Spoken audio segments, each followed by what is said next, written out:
Prova do pagamento, direito civil, direito das obrigações. Prova e conceito. 2, prova do pagamento. 3, inadimplemento, artigo 389.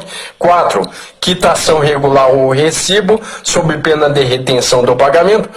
4.1, princípio da relativização da quitação. 5, recusa do credor, Código Civil 319, igual a consignação em pagamento, artigo 335, inciso 1, CC.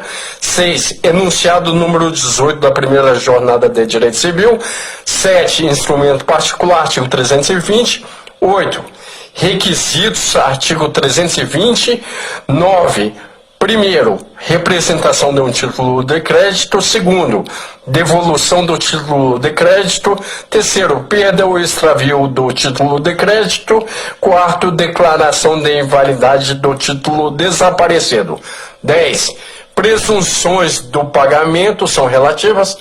11, admitem prova em contrário pelo credor.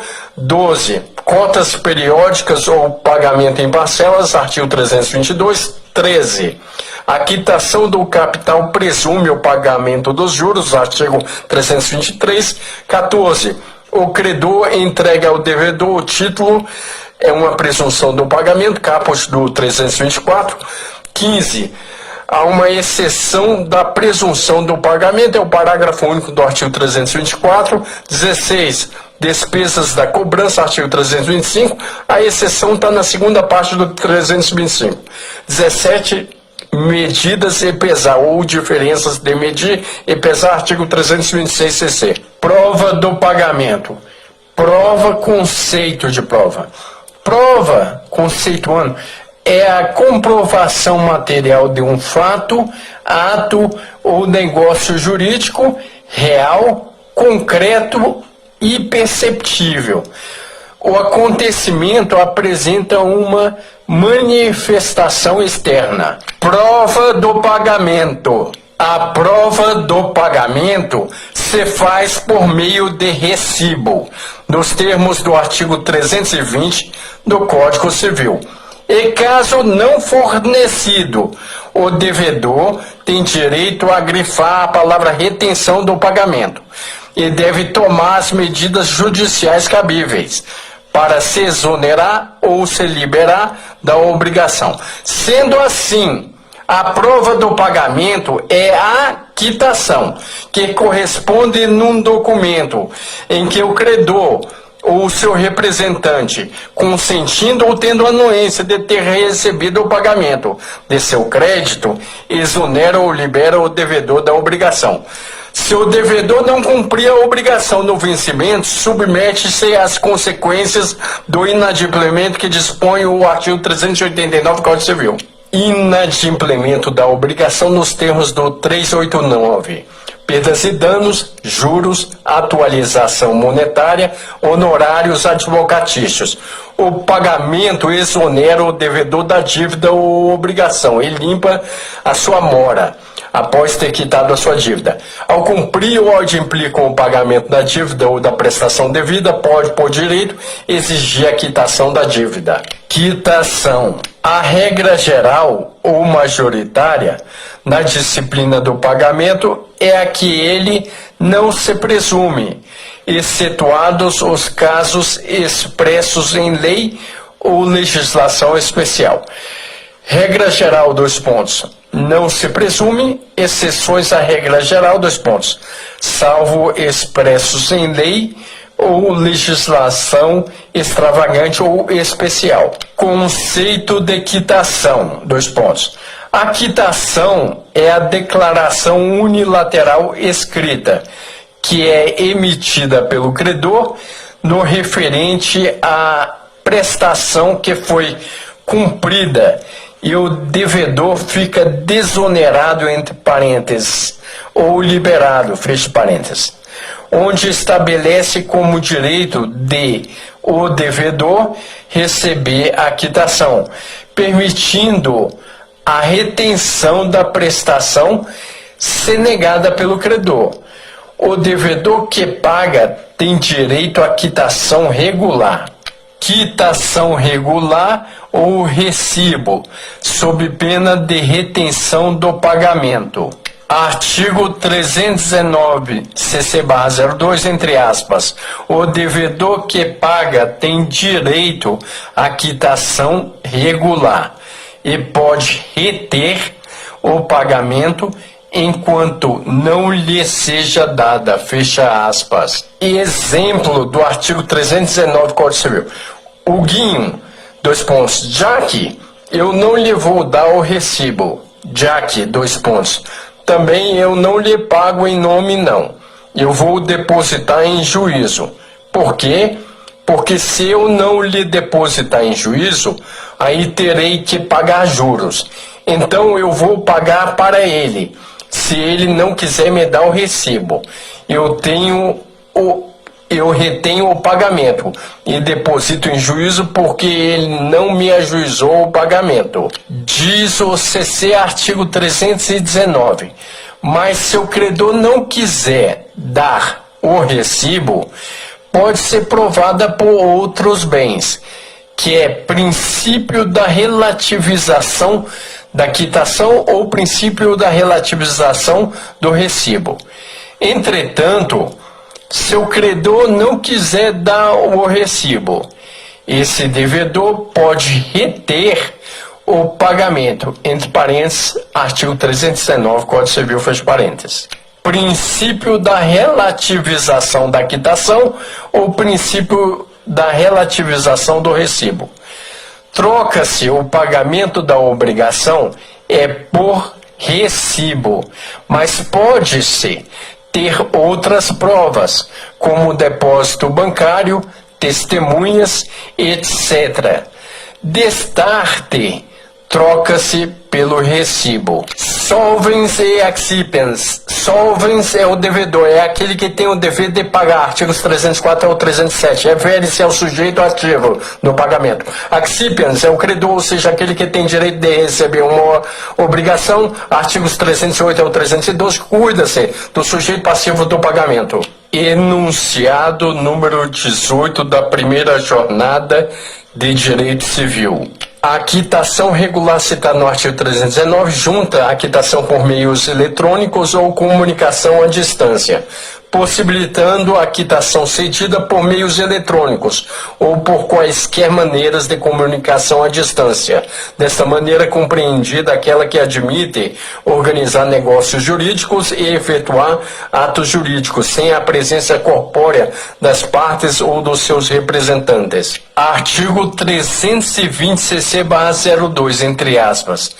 A quitação, sublinha a quitação, que sempre poderá ser dada por, sublinhar, instrumento particular, essa é a primeira parte, vírgula.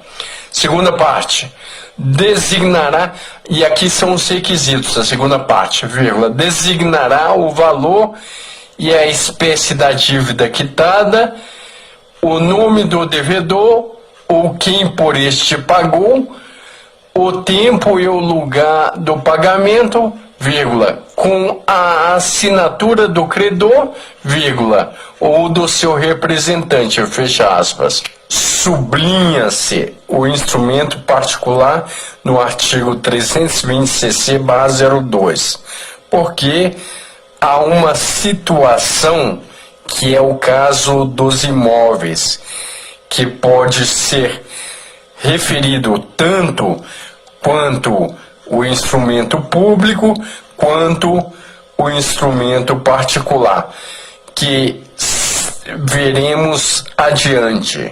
Preceitua o artigo 320-CC a respeito dos requisitos da quitação. Também determina que a quitação sempre poderá ser dada por instrumento particular. Dessa forma, pode ser dado, por exemplo, em papel de pão, pode ser dado num guardanapo, num pedaço de saco de cimento, pode ser dado em qualquer coisa. O recibo sempre deve ser dado por instrumento particular. Predispõe o artigo 320 da legislação civil os requisitos ou elementos, também chamados de elementos, que deve ter a quitação, vírgula, a saber, dois pontos. Primeiro, valor expresso da obrigação, entre parênteses, ou da dívida quitada, fecha parênteses. 2, espécie da dívida quitada. 3, identificação, entre parênteses, nome, fecha parênteses, do devedor ou quem paga no seu lugar. 4, tempo e lugar do pagamento. 5, assinatura do devedor ou o seu representante, dando quitação total ou parcial. Instrumento particular. Primeira parte do artigo 320/CC. No que tange a primeira parte do CC/02, artigo 320, ao referir-se a respeito de que, sublinha, a quitação que sempre poderá ser dada por, entre aspas, instrumento particular, fecha aspas, ou seja, o Código Civil também determina que a quitação sempre poderá ser cedida por instrumento particular ou público. Apanhamos uma situação clássica que é a do imóvel por escritura pública ou, entre aspas, particular, fecha aspas. Tendo em vista esta situação, a quitação custará, na hipótese de cumprir os requisitos do artigo 320 da legislação civil. Essa situação clássica é a do contrato de imóvel por escritura particular, em virtude do contrato que engloba o imóvel, havendo sido realizado obrigatoriamente por escritura pública, nada impossibilita de que a quitação seja cedida por instrumento particular. Parágrafo único do artigo 320 CC/02, entre aspas, ainda sem os requisitos estabelecidos neste artigo, valerá a quitação, se de seus termos ou das circunstâncias resultar haver sido paga a dívida, fecha aspas. Grifar no parágrafo único do 320-CC, valerá a quitação, se de seus termos ou das circunstâncias, ainda sem os requisitos estabelecidos neste artigo, se de seus termos ou das circunstâncias resultar haver sido paga a dívida. Então, valerá a quitação. Sublinhar isso. Valerá a quitação se de seus termos ou das circunstâncias tiver sido paga a dívida. A propósito, o conteúdo do parágrafo único do artigo 320, ainda que a quitação seja incapaz por ocultar detalhes primordiais ou principais sobre a identificação das partes. Identificação quer dizer qualificação das partes ou identificação das partes. O tempo, ou ocultar também o tempo ou o local de pagamento, poderá ainda assim ser eficaz, induzindo presunção de pagamento, se de sua matéria ou conteúdo possa deduzir-se que houve o pagamento. Tal princípio da relativização da quitação é fortalecido pelo parágrafo único do artigo 320, pela razão de, mesmo que não estejam presentes tais requisitos, valerá a quitação na condição de seus termos ou circunstâncias ocorrer a dívida tiver sido paga. Assim, deve o aplicador do direito, ou juiz, aplicador do direito, analisar se o pagamento foi veridicamente cumprido, conforme com as circunstâncias do caso concreto. E estabelece o artigo 321 CC/02, primeiro, a representação de um título de crédito. Segundo, devolução do título de crédito. Terceiro, perda ou extravio do título de crédito. Quarto, declaração de invalidade do título desaparecido, entre aspas, sumido, fecha aspas. Artigo 321 CC/02, entre aspas, nos débitos cuja quitação consista na devolução do título, perdido este, poderá o devedor exigir, retendo o pagamento, declaração do credor, que inutilize o título desaparecido, fecha aspas. Dispõe o artigo 321 do CC/02, dois pontos. Primeiro, existem obrigações cujo negócio está consubstanciado no próprio título de crédito. E, segundo, devolução do título. Terceiro, perda ou extravio do título. E quatro, declaração. Primeiro, é o próprio título que representa o crédito. É o caso dos títulos de crédito, que, como as suas três características, dois pontos, literalidade, a autonomia e a cartularidade, nessa situação a quitação subsiste na devolução do título àquele que paga. Dessa forma, nos títulos de crédito, seja suficiente que o credor devolva o título ao devedor, e nisso compreende a quitação. Terceiro, de repente pode suceder que em algum momento o credor alegue o título se perdeu ou se extraviou. Quarto, dessa forma, ainda no 321, poderá exigir declaração do credor de que haja inutilizado o título desaparecido com a finalidade de obter essa declaração do credor. O devedor poderá reter o pagamento. Embora, tratando da prova do pagamento, preceitua o artigo 321 do CC que nos débitos cuja quitação conste na devolução do título, uma declaração do credor que inutiliza o título desaparecido, tal previsão legal tem por objetivo de proteger futuramente o devedor exigir retendo o pagamento. Uma declaração do credor que inutilize o título desaparecido. Outro sim, existem algumas regras do Código Civil concernente da presunção do pagamento. Todas as presunções são relativas admitindo prova em contrário. Artigo 322 CC/02. Existem débitos literais, ou seja, representados por um título.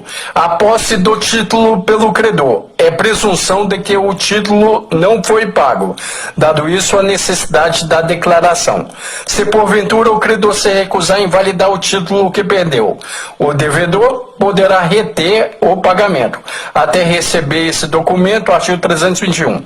Por exemplo, se X emitiu em favor de U uma duplicata e U perde, X então não deverá efetivar o pagamento sem antes reclamar de U, por extravio do título, uma declaração de invalidade. Tal declaração não é oponível contra o terceiro detentor de boa-fé, vídeo CPC/2015. Presunções do pagamento, dois pontos relativas. Dispõe o Código a respeito das presunções do pagamento, que são três as presunções que favorecem essa prova, desobrigando a quitação, dois pontos.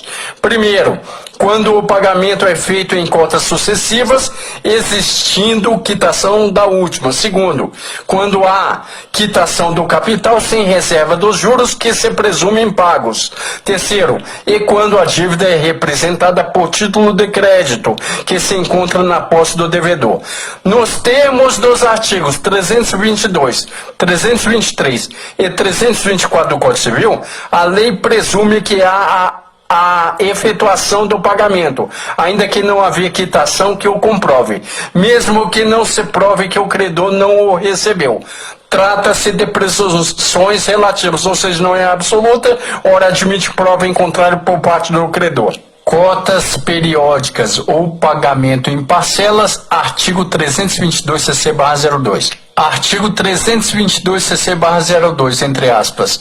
Quando o pagamento for em cotas periódicas, a quitação da última estabelece, até prova em contrário, a presunção de estarem solvidas as anteriores, fecha aspas. Nos termos do artigo 322 do CC/02, disciplina numa presunção de pagamento, quando se sustém de obrigação cujo cumprimento é celebrado em parcelas. Por exemplo, entre aspas, no quito, fecha aspas, estabelece com brus que o pagamento de um veículo de 55 mil será efetivado em 5 parcelas mensais de 11 mil. O pagamento da última parcela faz presumir nas linhas do artigo 322 o pagamento das parcelas anteriores. O artigo 322 regula o pagamento em cotas periódicas, ou seja, em parcelamento. É o caso das compras e vendas com pagamento a prestações e também nas concessões de crédito. Auxiliará de garantia ao financiamento.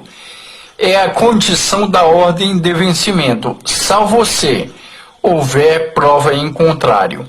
Assim, é uma presunção relativa, pois presume-se prova em contrário. Notoriamente, reitera-se que o recibo pode afastar tal regra.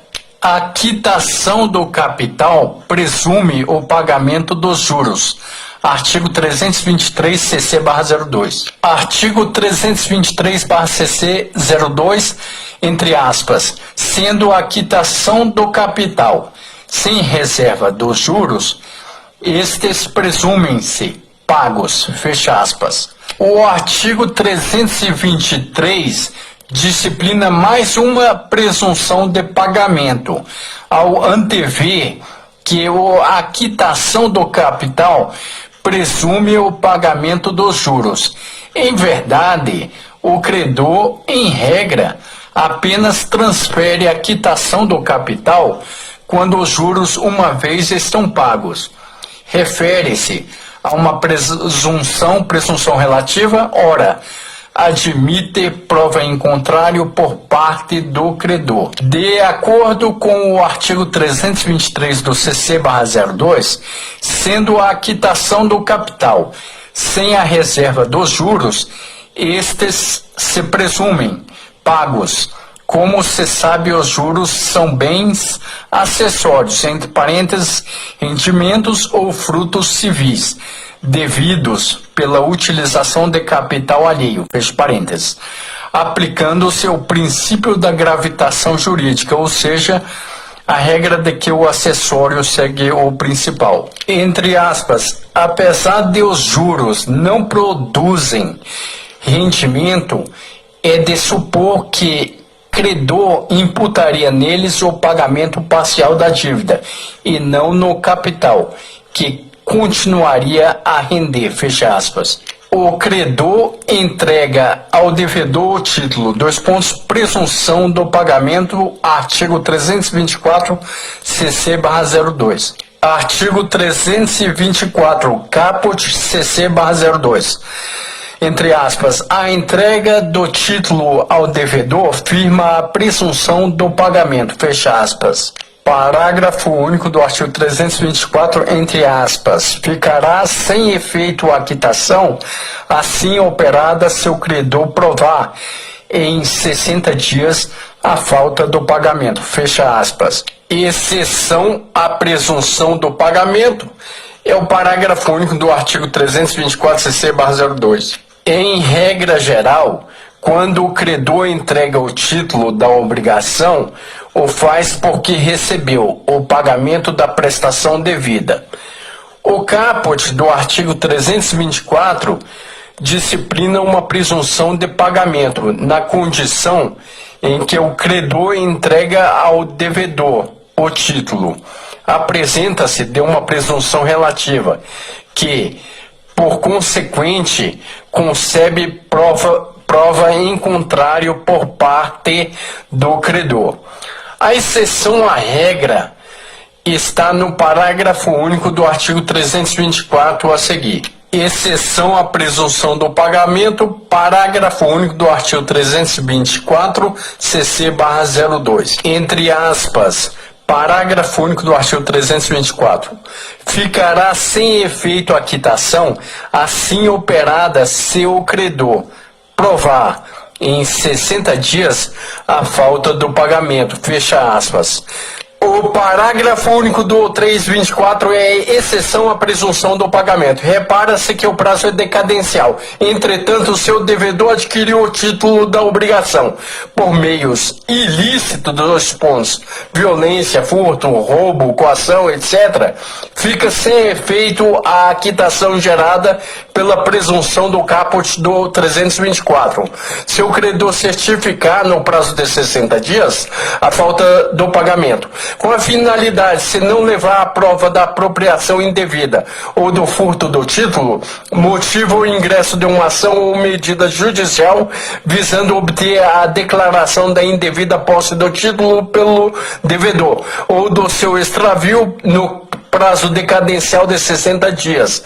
Não logrando pelo lapso de tempo, deva proceder-se à prova, até porque não depende do credor a sua aquisição. Seu único meio de solução é por meio judicial. Despesas da cobrança, artigo 325-CC. Artigo 325-CC/02, entre aspas, presumem-se a cargo do devedor as despesas como pagamento e a quitação, ponto vírgula, se ocorrer aumento por fato do credor, suportará este a despesa acrescida, fecha aspas. Nota-se, na primeira parte temos a regra geral do artigo 325, que é as despesas da cobrança. Na segunda parte do artigo 325, tem-se a exceção à regra, que é a segunda parte do artigo 325, que estabelece a hipótese de aumento das despesas com o pagamento em decorrência de fato do credor. Estabelece o artigo 325-CC/02 ao devedor as despesas de cobrança.